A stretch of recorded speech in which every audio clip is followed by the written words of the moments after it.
Ce n'était pas une simple conférence de presse, mais plutôt une double cérémonie célébrée vendredi 2 décembre 2022 par la dynamique de groupe des peuples autochtones DGPA. D'abord celle de la promulgation par le président de la République, puis celle de la publication dans le journal officiel de la RDC de la loi numéro 22/030 du 15 juillet 2022 portant protection et promotion des droits des peuples autochtones pygmées. À l'occasion d'une conférence de presse organisée dans la grande salle de Béatrice Hôtel, les acteurs et parties prenantes impliqués dans l'aboutissement de ce long processus de la promulgation de cette loi se sont retrouvés pour célébrer ce qu'on peut qualifier d'une victoire en faveur de cette catégorie de la population congolaise. Hier victimes de plusieurs formes de stigmatisation, de préjugés, de discrimination, de maltraitance et autres, ne jouissant pas pleinement de leurs droits, les peuples autochtones pygmées devraient donc se dire aujourd'hui heureux de disposer d'une loi qui les protège et promet leurs droits. Occasion pour le professeur Lapika de raconter en quelques mots la petite histoire de la jeunesse de cette loi qui est célébrée aujourd'hui mais qui a fait plusieurs années dans les tiroirs du Parlement. Mais le porteur de cette loi, c'est l'honorable Rubin Kachidi qui s'est dit heureux de voir cette catégorie de la population congolaise être dotée de cet arsenal juridique. Si l'initiative que nous avons portée aujourd'hui devient une loi, je ne peux que nous féliciter parce que c'est un travail collectif. La question elle est vraiment pertinente. Il faudra, et c'est ce que moi je dis toujours, la première sensibilisation doit être orientée d'abord aux pygmées eux-mêmes. Les pygmées eux-mêmes doivent comprendre la portée de cette loi et non la considérer que maintenant tous en outil nabiso tout ça. Non, c'est pas ça. C'est pas du tout ça. Ça a été dit ici que comme tout Congolais, les pygmées ont des droits garantis par la Constitution et d'autres lois du pays, notamment dans cette loi, mais ils ont aussi surtout des obligations. Donc ils ont des choses à respecter dans le pays.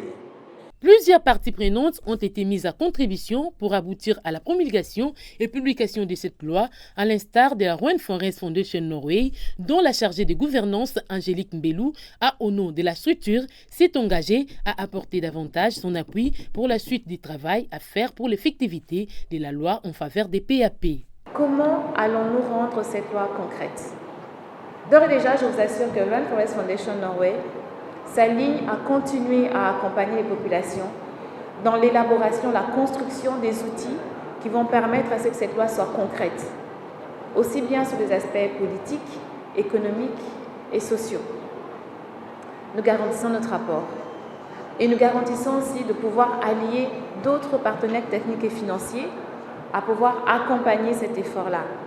D'ores et déjà, il y a des mécanismes tels que la DGEM avec la Banque mondiale pour permettre à ce que les communautés s'organisent et prennent des initiatives au niveau local, dans leur terroir. Pour cela, des projets et des programmes vont directement cibler les initiatives et les projets que les populations autochtones pygmées vont porter. Une première initiative sera pour l'année prochaine la Facility, IPLC Forest Facility, que Rainforest et les partenaires de Forest for Life vont mettre en œuvre de manière à titre pilote pour apporter le financement auprès des populations autochtones pygmées et des communautés locales qui veulent valoriser les apports qu'ils ont sur les questions de lutte contre le changement climatique et de préservation de l'environnement. À en croire Joseph Itongwa du réseau des peuples autochtones REPALEF, toutes les parties prenantes ont donné les meilleurs d'elles-mêmes pour célébrer la loi malgré les débats houleux qu'il y a eu pendant le temps de son élaboration et examen. La terre, les valeurs coutumières de la terre incarnées par le peuple autochtone devraient être reconnues par ceux-là qui détiennent. Et que c'était difficile de trouver. On a des difficultés au niveau des terres pendant que les peuples autochtones ont ces valeurs. Ils investissent. Il y a beaucoup d'éléments. La pharmacopée. Il y a ceux qui font discrimination au peuple autochtone, mais qui recourent au peuple autochtone quand ils ont des difficultés. On ne peut pas le faire en cachette pendant qu'ils ont des valeurs. Mais c'est ce qu'on veut. On veut ce respect des différences. On ne veut pas que il est déjà à côté pour dire voilà, on veut vous donner un traitement. Non, c'est une reconnaissance, je l'ai dit encore, de ce que la culture du peuple autochtone vaut. Parce que si on va dans ce terrain de discrimination, on aura beaucoup de difficultés de comprendre vraiment la loi. On veut restaurer ces valeurs d'équilibre social. La promulgation par les présidents de la République et la publication dans le journal officiel de la RDC de cette loi ne sont qu'une étape. Le dur qui reste à faire, c'est l'application sans faille de la loi, en commençant par son appropriation et sa vulgarisation auprès des peuples autochtones pygmées eux-mêmes et la population tout entière. Patrick Saïdi, coordonnateur de la dynamique de groupe des peuples autochtones des GPA, en est conscient. Les défis étant encore devant eux. La première étape pour nous, nous nous sommes dit, il faut déjà qu'on commence à développer d'abord les outils. Donc ce sont des outils qui doivent nous permettre à vulgariser la loi elle-même. Et derrière cette vulgarisation, ce que nous visons, c'est d'abord l'appropriation de la loi. Parce qu'il faut que la loi soit appropriée par les bénéficiaires. Et comme l'a dit aussi PCA Itongwa, et c'est tellement important, ce n'est pas seulement une loi pour les peuples autochtones, c'est une loi nationale. Même les non-autochtones, en tout cas, ils sont intéressés, ils auront un lien avec cette loi-là. Parce que nous parlons de la loi, on aura besoin que cette loi-là soit interprétée par les services étatiques. Donc franchement, c'est une loi nationale et l'objectif, c'est la vulgariser, c'est pousser les gens vers son appropriation, mais avant qu'on y arrive, il faut qu'on développe les outils. Nous parlons des peuples autochtones pygmées. Il y a aussi un élément très important. Est-ce que tous ils parlent français comme nous autres, comme on est en train de s'étaler du haut de cette tribune? Nous parlons des communautés qui vivent dans des zones où peut-être le français n'existe même pas. Nous parlons des communautés qui ne parlent même pas des fois les 4 langues nationales. Donc le travail, c'est arriver effectivement, non seulement à développer des outils, mais c'est rassurer que le message lui-même, il est perspective par ses bénéficiaires primaires de la loi. Donc dans ces outils-là, il y aura un grand travail de la traduction de la loi. Et il y a aussi même des autochtones qui n'ont jamais étudié. Non seulement ils ne parlent pas la langue, mais ils ne savent même pas lire. Mais comment ils vont arriver à contenir le message qui est dans la loi? Donc on doit aussi la traduire en images. Peut-être il y a aussi même des autochtones aveugles. Qu'est-ce qu'on ferait à ce moment-là, même pour les aveugles qui ne voient pas? On doit la mettre aussi en audio, on doit la mettre d'une manière en termes d'image vidéo. Donc l'objectif, c'est arriver effectivement à permettre à ces bénéficiaires de cerner le message qui est dans la loi.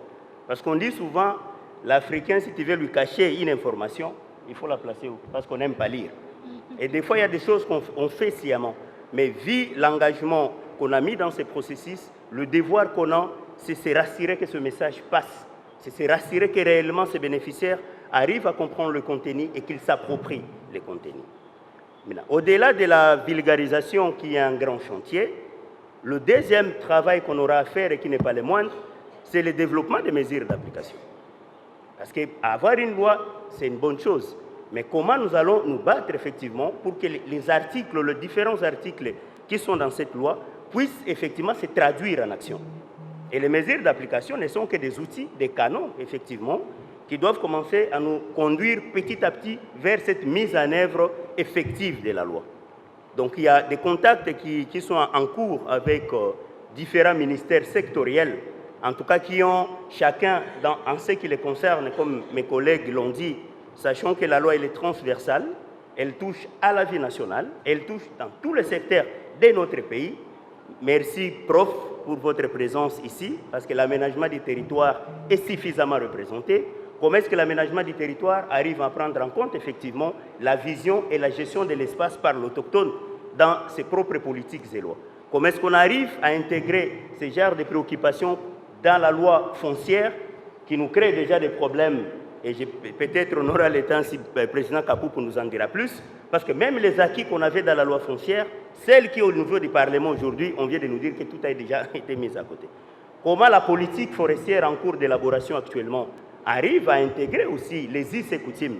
On a parlé du système de gouvernance traditionnel des espaces par les peuples autochtones. Comment est-ce qu'on arrive à intégrer ces réalités-là dans la loi? On dit toujours que les autochtones sont les gardiens par excellence de nos forêts. Concrètement, comment est-ce qu'on traduit ce genre de réalités dans nos différentes lois au niveau national? Donc le travail qu'on aura, c'est le développement des mesures d'application. Et au-delà de développer les mesures d'application, on veut aussi faire un travail, en tout cas, étagé à plusieurs échelles, en fait. On a une loi nationale Nous avons plusieurs provinces. Aujourd'hui, nous trouvons les autochtones au moins dans 21 provinces dans notre pays. Nous savons tous que les autochtones ne partagent pas les mêmes réalités dans toutes les provinces. Quand on voit les autochtones de l'Est, n'ont rien à voir avec les réalités sur le plan contextuel avec les autochtones, par exemple, de l'Équateur, les autochtones de la grande ancienne province de la Chopo. Quand on remonte vers Tanganyika avec les conflits actuels, les conflits liés aux mines, la valeur de la terre elle-même, ce ne sont pas les mêmes réalités. Dans notre vision, c'est de se dire qu'on doit travailler sur les édits provinciaux. Donc l'objectif avec ces édits provinciaux, c'est rapprocher le contenu de la loi encore une fois de plus aux réalités les plus spécifiques de chaque communauté. Tous ces défis exigent l'accompagnement de toutes les parties prenantes, appel lancé par John Banani, un des membres des PAP.